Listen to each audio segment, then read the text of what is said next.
ጤና ይስጥልን የአዲስ አበባ ተከታታዮች እንዴት አመሻችሁ? ሰበር መረጃ ስላለን ነው በዚህ ሰዓት የመጣ ነው። ዛሬ እንግዲህ የኦሮምኛ ታዋቂ ዘፋኞች ዮሳን ጌታሁንና ገላና ገሩምሳ ለቴዲ አፍሮ አዲስ አልበም አዲስ ሲንግል ሙዚቃ ወይ ደግሞ ዲስ ሙዚቃ የሚባል ለቀዋል። አሁን ከመሸ ማለት ነው ከአንድ ሰዓት በፊት። የዘፈኑ ርዕስ ገልሜሴና ይላል። በአማርኛ ሲመለስ የታሪክ መዝገብ እንደማለት ነው። ኦሮምኛውን ገላና ነው የተጫወተው፣ አማርኛውን ደግሞ ዮሳን ነው፣ ዮሳን ጌታሁን ማለት ነው። አማርኛው እንደዚህ ይላል። የመጀመሪያው ስኒ መሐረቡን ስጡት ያዞምባ ነው ለካለ፣ ሳቅን ካለቀሰ ለቅሶ ዳስ ከጣለ፣ ማረስ አይቻልም በታረደ በሬ፣ ልትሞት አትችልም ትኖራለች ሀገሬ ይላል።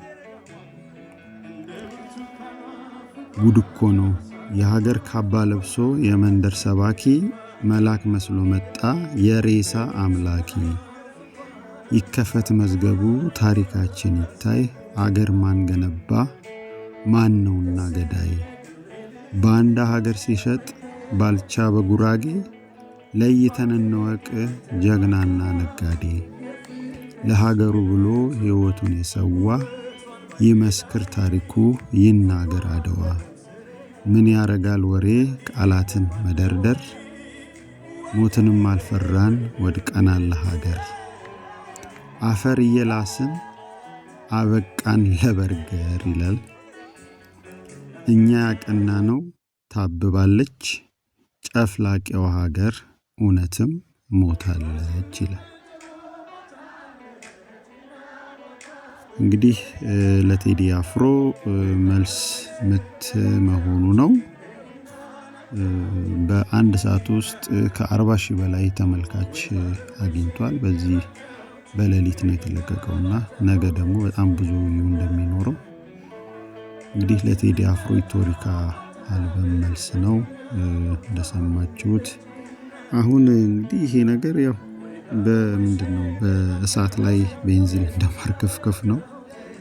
እርግጠኛ ነኝ ሲነጋ ብዙ አይነት ሪያክሽኖች ይኖራሉ። ይህ እንግዲህ ለመጀመሪያ ጊዜ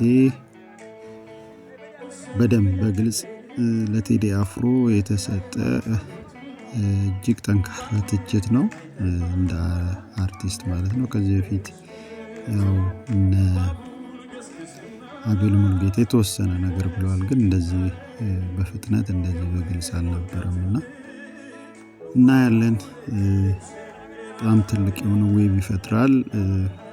ተመልሰን እንግዲህ ተጨማሪ መረጃዎች እናቀርብላችኋለን። እናንተስ እንዴት ተመለከታችሁት? አግባብ ነው ወይ የዚህ አይነት መልስ መስጠት? ዘፈኑንስ እነ ዮሳን እንዲሁም ገላና በደንብ አዳምጠውታል ወይ ተረድተውታል ወይ የሚለውም ነገር እንዴት አዩታላችሁ? እስቲ እንወያይ። ጤና ይስጥልኝ።